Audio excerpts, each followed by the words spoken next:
The moment the complaint came in, I was still 3 states away, stuck in traffic behind a cattle trailer that smelled like the end of hope. Meanwhile, according to the message on my phone, local authorities were apparently standing at the doorstep of a house I technically owned but had never set foot in. That alone was absurd enough. But the truly wild part came next. The report claimed I was violating the neighborhood noise ordinance, specifically sustained disruptive mechanical pounding. Mechanical pounding at a house containing exactly 0 humans, pets, musical instruments, or machines. A house wrapped in plastic dust sheets like some kind of suburban mummy. If irony were a sport, that text notification would have earned a gold medal. By the time I scrolled to the bottom of the report, I was laughing so hard the trucker in the next lane gave me a look that said he was reconsidering humanity altogether. Still, something about the complaint nagged at me. Not the accusation itself, no. That was ridiculous enough to be funny. It was the name attached to it. HOA Karen. I had never met her. Had not spoken to her. Had not even stood on the street where my future home sat waiting like a picture on Zillow. But I had heard the rumors. The HOA guardian angel of Oak Ridge Hollow. A woman who allegedly filed complaints the way other people folded laundry casually, constantly, and with a silent simmer of judgment. Some called her a whistleblower. Some called her a menace. Most just avoided eye contact. I had shrugged off the rumors as neighborhood folklore. But folklore does not text you at 6:14 p.m. on a Thursday to accuse you of disturbing the peace with industrial-grade pounding noises. And yet here we were. When I finally reached a hotel in Kentucky that night, exhausted and smelling faintly like cattle trailer exhaust, I had 12 missed calls. 3 from an HOA number I did not recognize, 8 from someone named Karen HOA on Facebook Messenger, and 1 from an inspector with the city's Community Disturbance Response Unit who left a voicemail that opened with a long sigh. A long, suffering, put-upon sigh that carried the weight of someone who had just wasted their evening on a wild suburban goose chase. I played the voicemail 3 times. Each replay grew funnier. Hi, this is Inspector Daniels. I'm out at your property. We received a complaint about excessive noise. After investigation, I can confirm the residence appears unoccupied. Extremely unoccupied. There is no furniture. There is no trash. There is no electricity. There is, in fact, nothing here besides a plastic-wrapped kitchen and a single lonely Home Depot bucket. Call me back. The moment he said, lonely Home Depot bucket, I lost it again. The image was too perfect. A whole human complaint fueled by righteous indignation, all directed at one empty house and one bucket that had never disturbed a soul. But somewhere between the laughter, the irritation kicked in. Because this wasn't just a misunderstanding. It was deliberate. Someone had gone out of their way to cause trouble for a stranger who had never even parked a moving truck on the street. Someone who apparently believed the universe had appointed her the sheriff of silence. Someone named HOA Karen. The next morning, after 2 cups of watery hotel coffee and a breakfast muffin that tasted like blueberry-flavored despair, I called Inspector Daniels. He picked up on the first ring, as if expecting war. Mr. Turner, he said, tell me you're at the property now. Not yet, I replied. Still on the road. But I got your voicemail. Sounds like it wasn't exactly a productive visit. A pause. Then a laugh, short, tired, but sincere. You could say that. I walked around the whole place. Knocked. Rang the doorbell. Circled the house twice. Everything's empty. The appliances are still taped shut. I don't know what your neighbor heard, but it wasn't you. Or anyone, I said. No argument there. He exhaled. Listen, off the record. This is the 3rd call involving that resident in 2 months. She's made reports about everything from leaf blower decibels to allegedly suspicious footstep patterns. Suspicious footstep patterns, I repeated, savoring the sheer artistry of it. Her words, not mine, he said. Look, I can't tell you how to live your life, but you might want to talk to the HOA. This may not be the last you hear from her. Oh, trust me, I said. I'm looking forward to the conversation. That was a lie. I was not looking forward to it. No reasonable person ever woke up and thought, yes, today is the day I engage in mortal combat with my future HOA, but I was tired, irritated, and slightly offended on behalf of the Home Depot bucket whose innocence had been unfairly questioned. I wanted answers. But more importantly, I wanted to know who exactly HOA Karen thought she was. because the entire situation had crossed from petty into surreal. As I continued the drive, the messages kept coming. First, a Facebook message. You need to turn down the machines you are running in your garage. This is a friendly notice. Then another. The HOA has strict regulations about noise. Please respect them. Then another that made my jaw drop. Neighbors have complained about the hammering and grinding sounds coming from your house. I will escalate this to the board. Hammering and grinding. My house did not even contain a hammer. Around lunchtime, as I crossed into Tennessee and tried to convince myself that fast food chicken counted as a vegetable, I received one more message from her. A voice memo. I put the phone on speaker and listened. Mr. Turner, this is your neighbor, Karen. I don't want to cause trouble, but the noise is extremely disruptive. I'm trying to maintain peace in our community. Please cooperate. I replayed it, not because I needed clarification, but because the tone was unbelievable. She sounded calm, polite, even overly sweet, but underneath it all was something else. A brittle stiffness. The voice of someone used to being obeyed. Someone who'd spent years reigning over potlucks, holiday decorations, and lawn edging with unquestioned dominion. Someone who believed she was the main character of the cul-de-sac. By the time I reached Oak Ridge Hollow the next afternoon, the sun was dipping behind tall pines, and the air smelled like the warm, quiet promise of a place where nothing dramatic ever happened.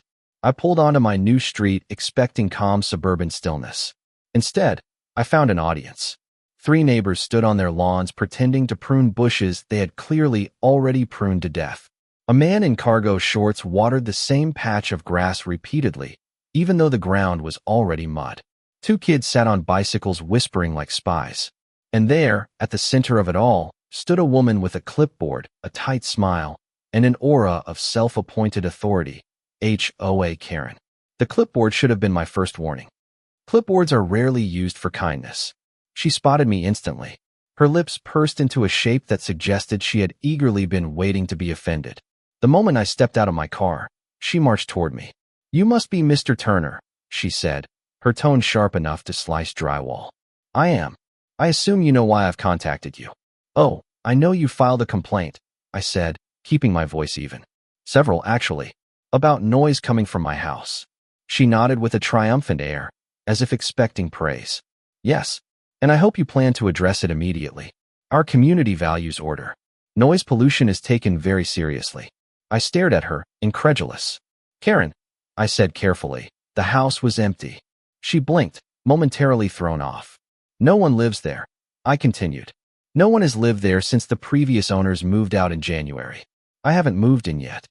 I arrived 5 minutes ago. For the first time, something fractured in her expression. No, she insisted. I heard noises. Repeatedly. Mechanical noises. Loud ones. There's no electricity, I said. The power company confirmed it on the phone 2 days ago. She stiffened. Well, I heard something. What exactly did you hear? She opened her mouth, closed it, reopened it again like a fish debating its life choices. It sounded like construction, she finally said. Or maybe tools. Or pounding. Maybe someone was squatting. In an empty house with sealed appliances, I said. Her eyes narrowed. You're being sarcastic. Only a little. She bristled. A visible wave of indignation rolled through her posture. This neighborhood has rules, she snapped. And I enforce them because without structure, everything falls apart. I will not apologize for maintaining standards. I held her gaze. Standards are fine, I said. False accusations are not. A few neighbors paused their fake yard work, sensing drama. Karen's jaw clenched.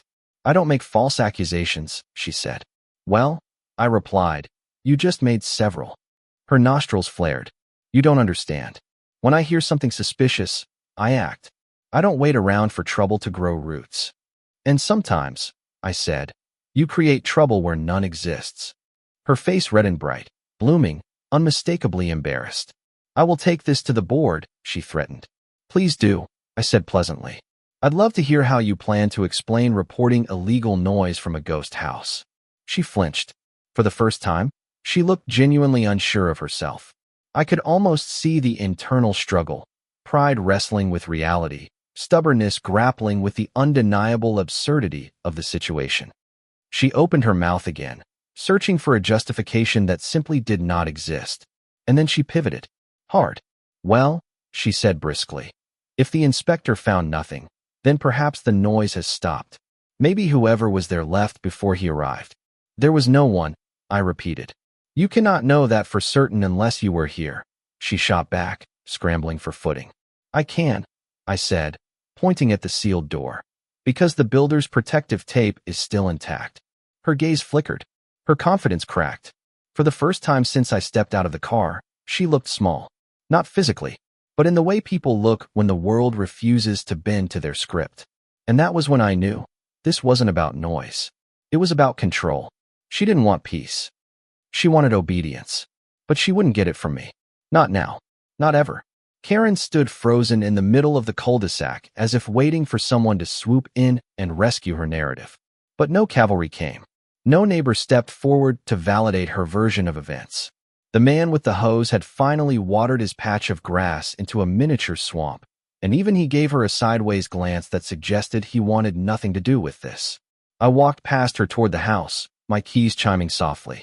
The sound echoed in the quiet street, real, tangible, and undeniably human, the exact opposite of the phantom machinery she had conjured in her mind. For a woman who believed she saw everything, she had missed the glaring truth. Sometimes silence isn't peace.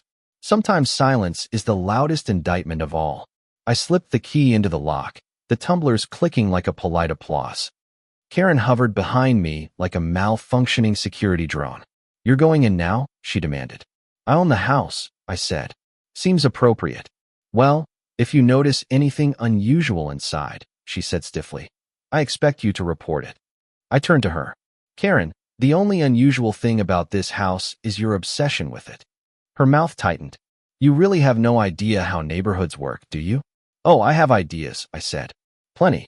And none of them involve policing sounds that don't exist. Her face twitched, but she swallowed whatever retort she had brewing. For the first time, she seemed uncertain whether escalating the argument was wise. And that, somehow, was more satisfying than any apology she would never give. I pushed the door open. The smell of fresh paint and untouched drywall hit me immediately, sterile, quiet, new. The kind of newness that hums with possibility, not machinery.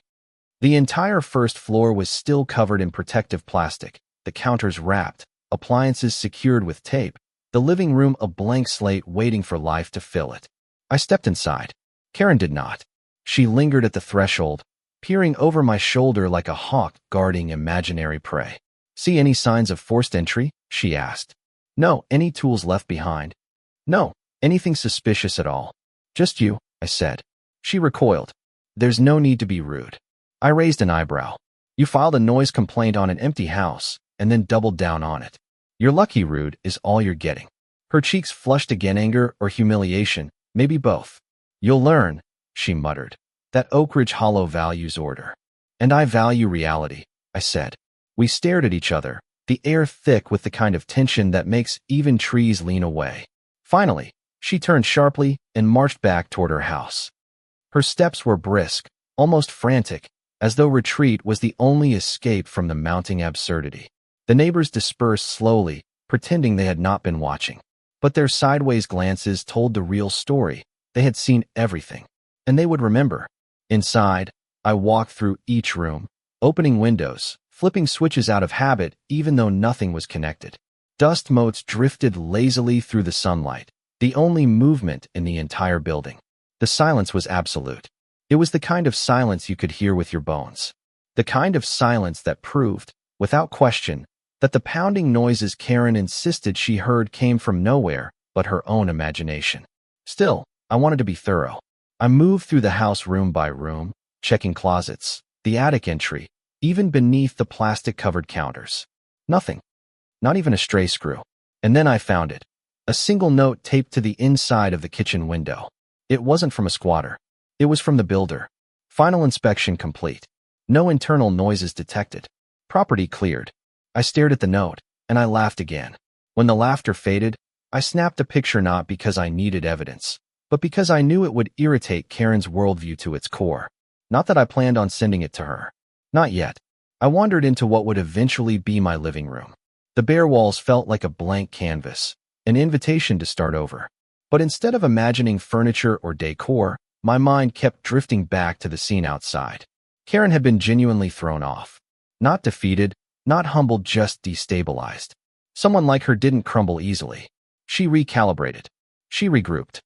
She planned her next move, which meant this wasn't over. Not even close. 2 days later, the HOA board invited me to a welcoming orientation, which sounded suspiciously like a thinly disguised disciplinary meeting. I arrived early, half expecting Karen to greet me with a ceremonial scroll of violations. Instead, I found a small conference room inside the community clubhouse. Pastel walls, neutral carpeting, folding chairs arranged in painfully straight rows. A coffee dispenser that smelled like burnt hope. 3 board members sat at a long table. To my surprise, Karen was not one of them. But she was there sitting in the front row, posture straight as a radio antenna, hands clasped around her clipboard like a talisman. Her hair was pinned so tight it looked like it had been disciplined into place. The board president, a tall man with tired eyes, gestured for me to sit. "Mr. Turner," he began, "welcome to Oak Ridge Hollow." "Thank you," I said. "We're here to address a matter brought to our attention by Ms. Hoa." I held up a hand. "Before you continue," I said calmly, "I'd like confirmation that you are aware I was not living in the house during the time of the complaint." The president exchanged a look with the other board members. A long look. A look that said, "Yes, we know this is ridiculous, but we have to pretend it's serious." "Yes," he said. "Inspector Daniels notified us. We reviewed his report." "Did you also review the property?" I asked. "Or the power company's confirmation that the electricity was off?" Another look. "Yes." "Then we can all agree the noise complaint had no basis?" The president hesitated, as though choosing his words carefully. "Based on the evidence, yes." Karen jerked slightly in her seat. The clipboard trembled, barely. "But," the president continued, "we want to maintain positive neighbor interactions moving forward.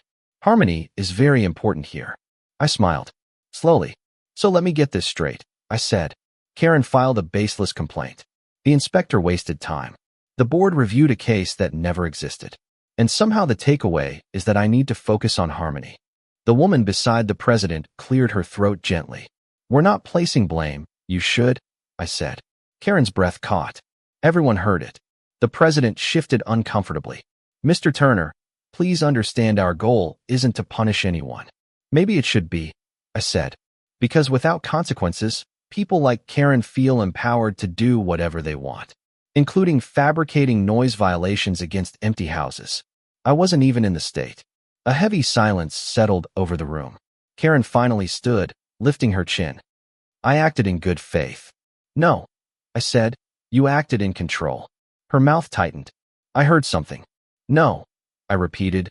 "You imagined something." The board members' eyes bounced between us like spectators at a tennis match. The president sighed. "We can't address speculation. All we can do is recommend better communication between neighbors." "That's not communication," I said, pointing at Karen. "That's harassment." Karen gasped loud, dramatic, theatrical. "Harassment? I am a keeper of standards. I help maintain the community's integrity. You filed a fraudulent report. I filed a necessary one. The house was empty. Then perhaps the noises came from elsewhere," she snapped. "But what was I supposed to do? It? Hope it would disappear?" I acted responsibly. "That wasn't responsibility," I said. "That was ego in a clipboard." Karen sputtered. "Excuse me. You heard nothing," I said. "But you decided your instincts were more trustworthy than facts. More than inspectors. More than reality. You couldn't handle that a new neighbor was Kaminga neighbor you couldn't control, yet so you tried to establish dominance before I arrived." Gasps from the board. The woman on the left murmured, "Well, that's strong wording." "That's accurate wording," I said. Karen clutched the clipboard like a shield. "You don't know me. You announced yourself with a false accusation. That tells me plenty."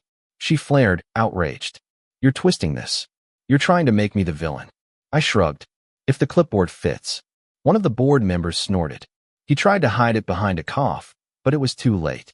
Karen's head snapped toward him, eyes burning. The president cleared his throat loudly. "Enough. Please. Let's maintain civility." "You want civility?" I said. "Great. Here it is. I'm new. I want peace." But peace doesn't include being targeted by someone who invents violations out of thin air. "So here's my request. The next time Karen files a complaint, verify it before escalating it to city authorities. Because clearly, her instincts are not reliable. Karen's face drained of color. Slowly, then all at once. The board exchanged glances again. Finally, the president nodded. That's reasonable. Karen's mouth fell open. Moving forward, he continued, we will require supportive evidence before forwarding any report from residents, including Ms. HOA. Karen shot to her feet. This is unacceptable. It's policy, the president said calmly. You can't single me out. We're not. He lied politely. We're simply implementing additional verification for all complaints. That's the same thing. But it wasn't, and everyone knew it. Karen's reign of unquestioned authority had just been publicly clipped. Not by punishment, but by procedure. And for someone like her, that was worse. It was an official acknowledgement that her complaints required scrutiny. Her control had been quietly, decisively dismantled. Her eyes brimmed with tears, angry ones, sharp ones, the kind that sting not because of pain, but because of pride. She turned on me with a trembling voice. You don't belong here. I met her stare. Neither does your behavior. She inhaled sharply and stormed out of the room. The door slammed. Hard. The echo lingered like a punctuation mark. The board sat in silence for a moment before the president sighed again. I'm sorry, he said. She can be intense. That's one word for it. She means well, the woman offered. No, I said gently. She means control. And there's a difference. Nobody argued. After a few awkward formalities, the meeting adjourned. As I stepped outside into the crisp evening air, I saw Karen halfway across the parking lot, pacing, muttering to herself, shaking her head in disbelief. Her posture wasn't furious anymore. It was crumbling. And that's when I realized something. This wasn't just a power play for her. This was an identity. Without the authority she clung to, she didn't know who she was. But that didn't excuse the harm she caused. And it didn't change what was coming next. Because people like Karen don't fade quietly. They retaliate. And I had a feeling the next round would be louder than the non-existent noises she claimed to hear. Karen didn't retaliate immediately. That was the most alarming part. People like her never truly rest, but they do strategize. And her silence was more suspicious than any imaginary pounding she had ever reported. For a week, she didn't message, glare from her porch, or hover near my driveway pretending to measure the angle of my trash bin placement. She simply vanished into the shadows of her own house, blinds drawn, curtains fluttering like a wounded pride flag. The neighbors, meanwhile, treated me like the new protagonist of the cul-de-sac. A few approached with cautious friendliness. One man brought cookies. One woman apologized on behalf of the whole neighborhood, which was definitely an exaggeration, but I appreciated the gesture. And several said, in hushed tones, you stood up to her. Nobody ever has. I didn't know whether to feel proud or alarmed. But I knew one thing. If Karen wasn't done, neither was this story. Trouble arrived exactly 10 days later, disguised as a casual envelope marked with HOA letterhead. The kind of envelope that pretends it's harmless, but you know deep down it's loaded with petty bureaucracy. Inside was a notice. Your lawn appears to be unkempt. Please address immediately. My lawn. The one I had trimmed, watered, manicured, and edged with absolute precision. My lawn, which looked healthier than my actual life choices. And the photo evidence attached? A grainy picture clearly taken at dusk, showing a single blade of grass slightly taller than its neighbors, possibly leaning due to wind, or gravity, or a butterfly passing by. At the bottom of the notice, submitted by resident, HOA Karen. Of course, I marched straight to the HOA office, fully prepared for battle. But the board president met me at the door, holding up a weary hand. Before you say anything, he said, we know. You know? He exhaled the kind of exhale that comes from dealing with someone who has weaponized clipboards for years. We reviewed her submission. We dismissed it. I blinked. Just like that. She has submitted 6 reports this week. Against me. Against everyone. He rubbed his forehead. She reported the Nguyen family for aggressive wind chime behavior. She reported the Daltons because their Christmas lights were not symmetrical. She reported a squirrel for trespassing. An actual squirrel. I stared. She filed a complaint on wildlife? Yes, and demanded it be relocated within 48 hours. I had to sit down. The president sighed. We're Dealing with it. How? I asked. He looked uncomfortable. We've scheduled a mediation meeting with her. She's not taking it well. Clearly. And we're discussing the possibility of temporary suspension of her complaint privileges. I nearly choked on air. You can do that. We've never done it before, he said. But there's a first time for everything. For a brief, shining moment, I felt victorious.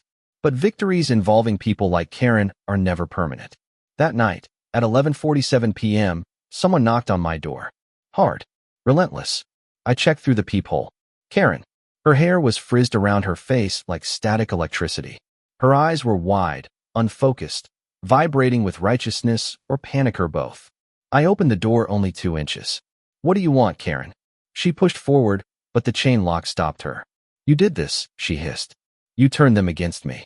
You turned them against yourself, I said calmly. You embarrassed me in front of everyone. You humiliated me. I felt no guilt. None.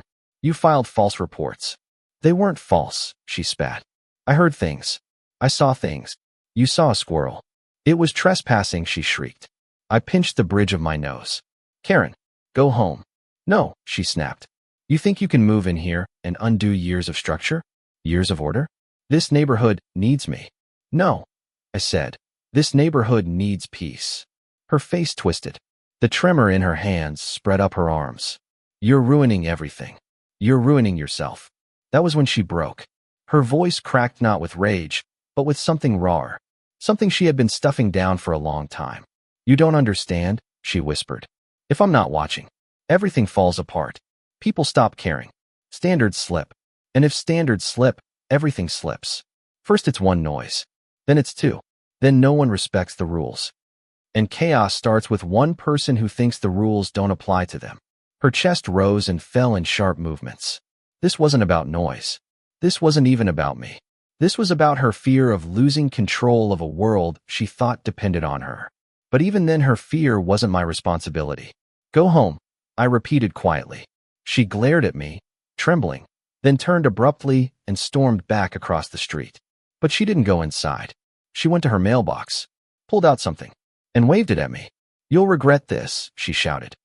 I'll show you what happens when rules are ignored. Then she disappeared into her house, slamming the door so hard the porch light flickered. The next morning, the neighborhood was buzzing quietly, cautiously, like bees gossiping around a hive. Karen had snapped. Not fully, not loudly, but visibly. Someone saw her pacing around her yard at dawn, measuring invisible lines on the sidewalk with a ruler. Someone else saw her filming a neighbor's recycling bin with her phone.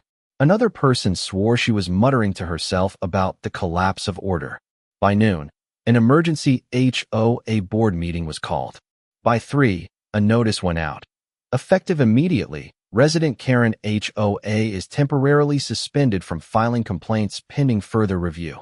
The neighborhood exhaled. For the first time in perhaps years, Oak Ridge Hollow felt calm. Children played outside without fear of decibel citations. Someone grilled in their backyard and openly used tinfoil, which Karen had once claimed reflected sunlight in an aggressive manner. A dog barked twice, and no one took a picture of it. And me? I sat on my porch, sipping iced tea, watching the street with a sense of surreal peacefulness. But peace never lasts with people like Karen. The breaking point came 3 days later. Early evening. Golden hour. I was assembling a bookshelf in my living room when I heard a siren. Not close, but nearing. Growing louder. Then louder still. I stepped outside just in time to see a police car roll down the street slow, cautious, scanning. Neighbors peeked from windows. The car stopped in front of Karen's house. A moment later, 2 officers stepped out and approached her door. She opened it before they knocked. Even from across the street, I could hear her voice high, panicked, spiraling. There's a break-in. Someone's been inside my house. I heard footsteps. I heard breathing. The officers spoke calmly, trying to steady her. After several minutes of coaxing, they went inside with her. 15 minutes later, they came back out.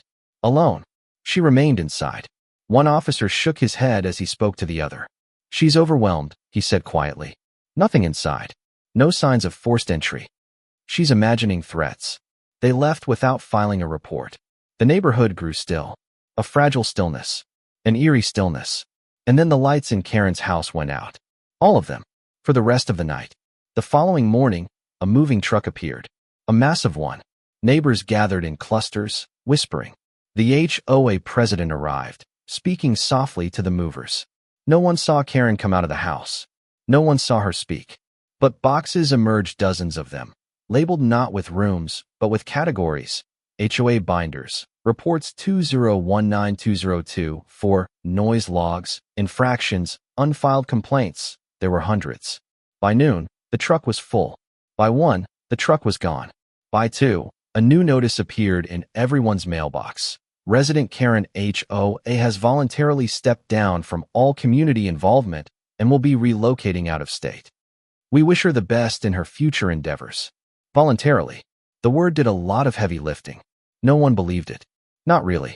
Not when her house sat hollow and silent, the blinds drawn tight like a final defensive gesture. Not when the driveway was empty.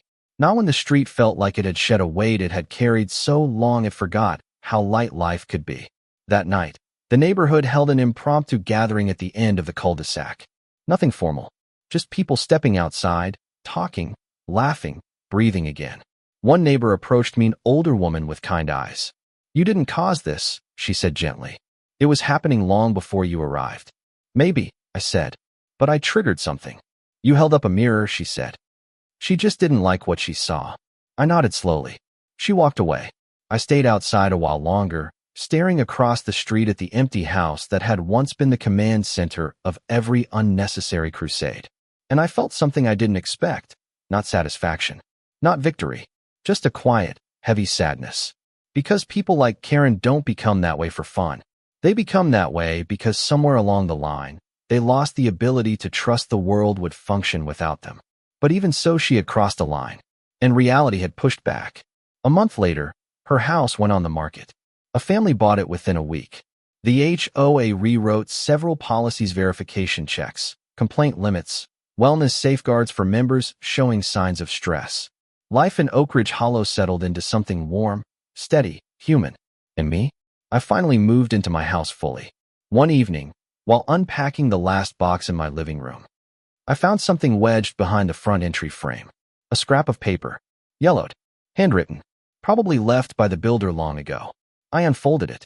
Sometimes the quietest houses hold the loudest stories.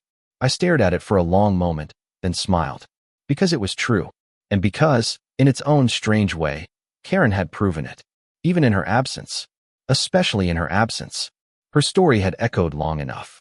And now at last the neighborhood could hear itself again. Thank you for watching. Don't forget to like and subscribe to stay updated with the latest videos.